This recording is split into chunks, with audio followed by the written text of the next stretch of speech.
कहते हैं कि चाहो तो ढूंढने से भगवान भी मिल जाते हैं, बस हमें उसे सच्चे दिल से और सच्चे मन से याद करना है तो वो हमारे साथी है।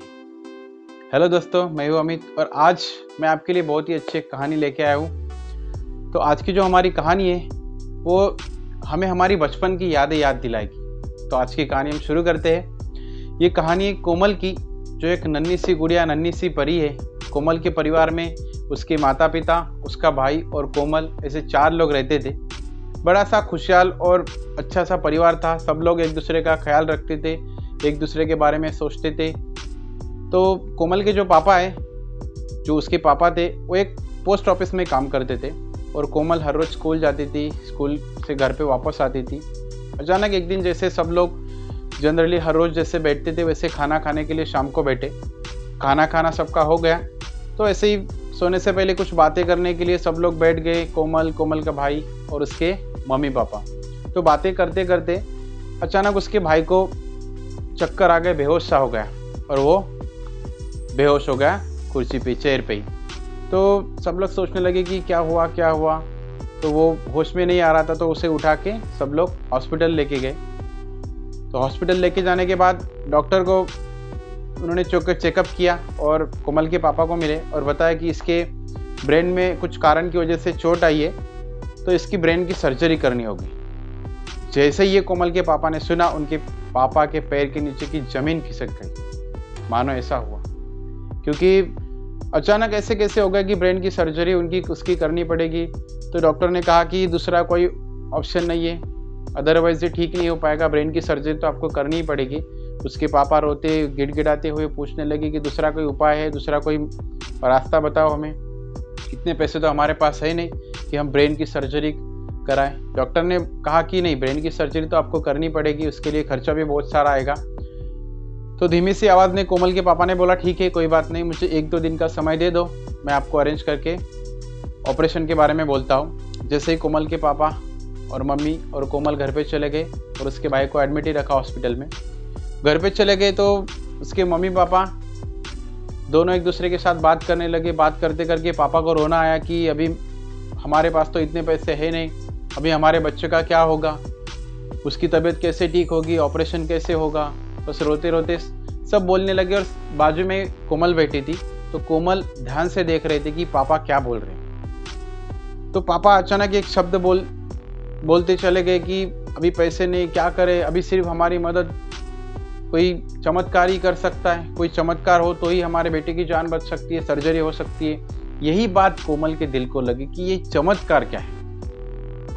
कोमल ने सोचने लगे कि चमत्कार क्या है, हमारे पास इतने पैसे नहीं, पापा बोल रहे हैं कि चमत्कार ही मदद कर सकता है या चमत्कार ही हमारे बेटे को ठीक कर सकता है। यही उसके दिल को बात लगी।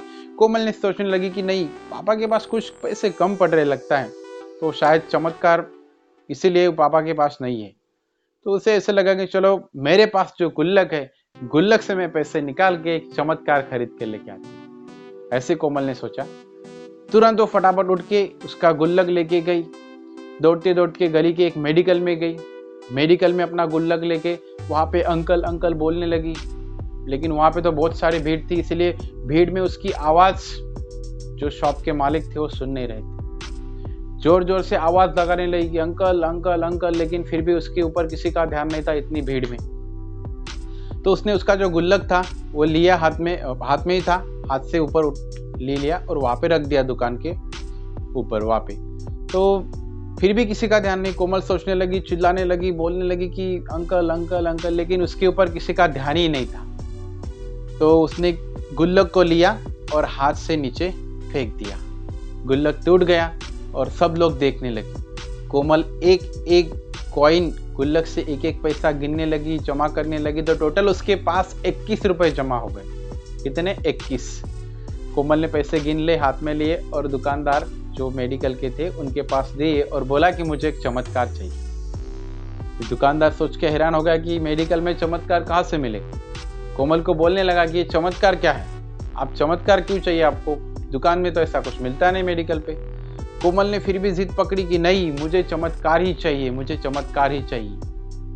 वही भीड़ से एक आदमी बाहर आया और कोमल से बोलने लगा कि बेटा, क्या हुआ, क्या प्रॉब्लम है आपको, आप मुझे बताओ। कोमल ने अंकल से बात की, जो आदमी था उससे बात की और बोली कि मेरे घर में मेरे भाई की ब्रेन सर्जरी करनी है, पापा के पास इतने पैसे नहीं है। पापा रोते रोते मम्मी के साथ बोल रहे थे कि हमारे पास इतने पैसे नहीं है कि हमारे बेटे की सर्जरी हो ब्रेन की।